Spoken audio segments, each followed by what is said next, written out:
Dans cette vidéo, je vous présente à grands traits comment j'accélère un projet. Vous allez découvrir le cœur de la méthode que j'ai mis plusieurs années à élaborer. Parce que s'il était si facile d'accélérer un projet, cela se saurait et il n'y aurait aucun retard dans les projets. Dans cet épisode, je vous explique les 3 actions à entreprendre sur les projets pour les accélérer. Comment visionner cette vidéo?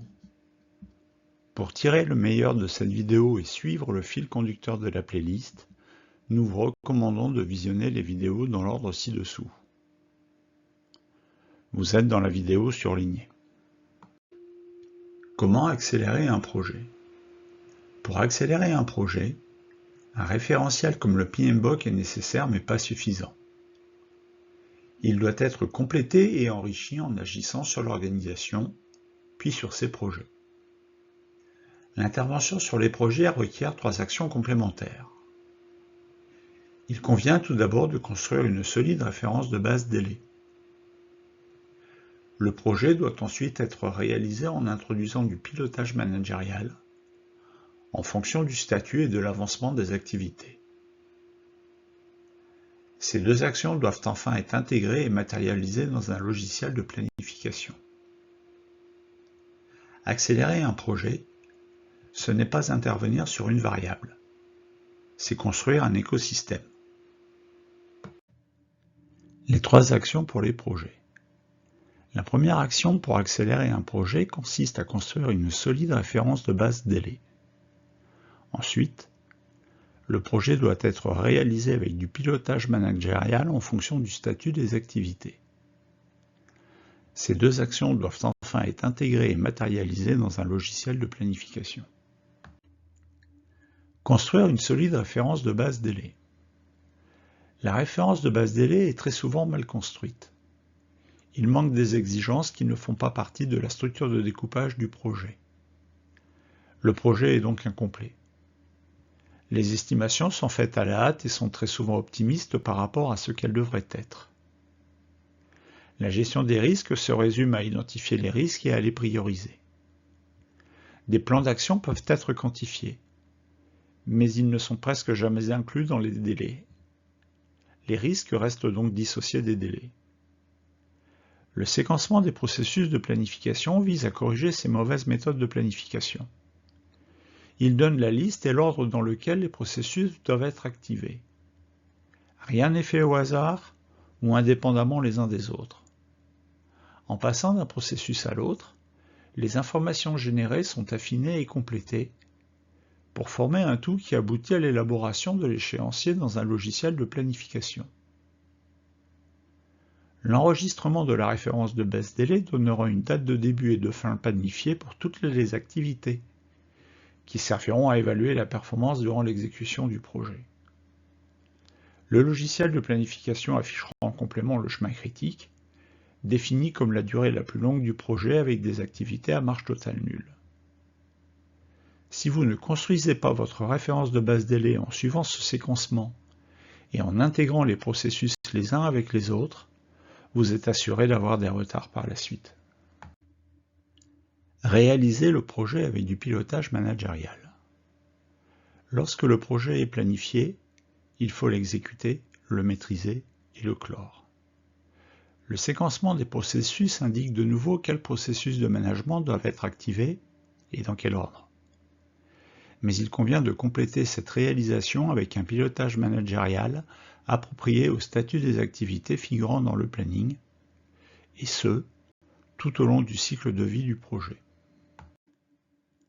Sur ce schéma, la colonne de droite décrit comment un projet est réalisé. Cela correspond au séquencement du transparent précédent, mais avec des boucles de rétroaction.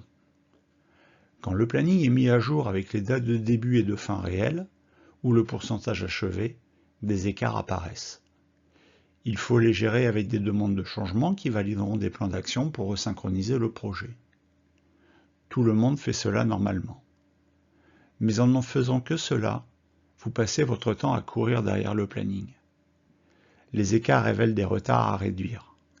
Mais il y a de plus en plus d'écarts, et les retards deviennent de plus en plus compliqués à réduire.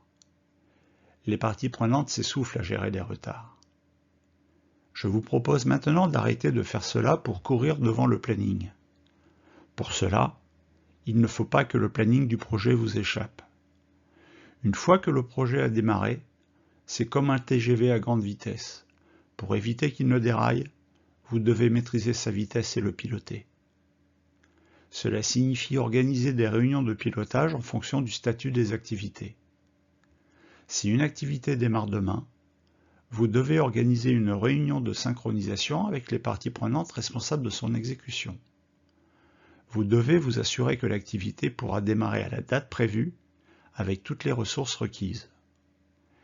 Combien d'activités dans vos projets ne démarrent pas comme il était planifié parce qu'un sous-traitant n'est pas là au moment voulu et qu'il ne vous a pas informé? Si vous faites cette réunion de synchronisation aujourd'hui pour une activité qui démarre demain, il y a de fortes chances qu'elle ne débutera pas demain. Vous devrez gérer un nouveau retard. Pour l'éviter, la réunion de synchronisation doit avoir lieu par exemple 5 jours avant que l'activité démarre. Si votre sous-traitant vous dit qu'il sera là, la semaine prochaine, c'est parfait. En revanche, s'il vous dit qu'il ne sera pas là dans une semaine, vous avez devant vous une semaine pour trouver une solution et éviter que le retard de ce sous-traitant ne se propage pas trop, ni trop fort dans les activités qui lui succèdent. Le pilotage managérial associé aux activités qui démarrent, à celles en cours d'exécution et à celles qui se terminent, est là pour anticiper l'apparition de retards et vous donner du temps pour réagir et amoindrir leurs impacts. Sans pilotage managérial, les projets prennent du retard. Avec lui, on reprend la main. Intégrer la planification et le pilotage dans un logiciel de planification. Je vous montre un extrait du planning sous Microsoft Project de mon étude de cas qui me permet de tester et de mettre en œuvre les méthodes que j'élabore. Sur la gauche, dans la liste des activités, vous voyez que j'ai introduit des activités et des jalons pour les réunions de synchronisation et de rétrospective associées au pilotage managérial.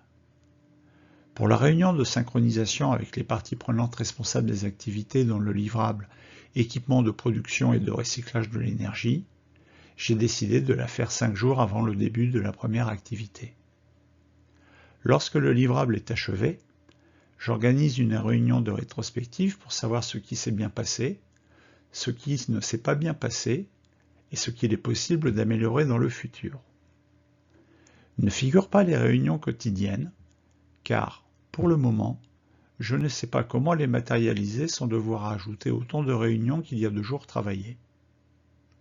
Sur la droite, dans le diagramme de Gantt, la planification apparaît clairement.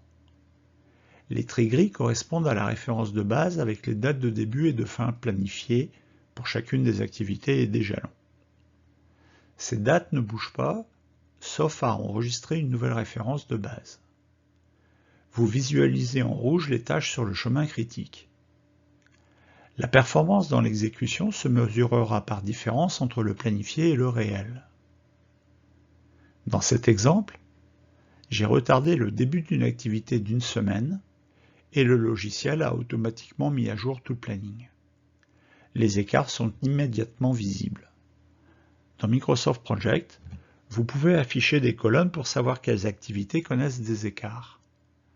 Cela devient très utile quand votre planning comporte quelques centaines, voire quelques milliers de lignes. Vous pouvez afficher la variation de début, la variation de fin et la variation de durée. Ensuite, vous filtrez les activités comme vous le feriez dans Excel en éliminant les activités avec un écart de 0. Cela vous demande 3 secondes. Dans cette vidéo, je vous montre la partie visible de l'iceberg. Mais cela pose les bases pour accélérer un projet. Les autres vidéos entrent maintenant dans ce qui fait l'âme de Weji Academy. Vous allez découvrir pourquoi la formation, le mentorat, un livret de compétences et le coaching apportent une nouvelle vision de la gestion de projet. Et maintenant, rappelez-vous, une accélération de 10% des projets d'une PME ou d'une ETI peut multiplier par 3,8 son bénéfice net. Voulez-vous savoir de combien votre bénéfice net augmenterait? Prenez dès maintenant une minute de votre temps et réservez une session découverte de 45 minutes avec moi pour que je vous donne la réponse. Insérez ce lien dans votre moteur de recherche et suivez les instructions. Explorez toutes les vidéos de ma chaîne YouTube et abonnez-vous.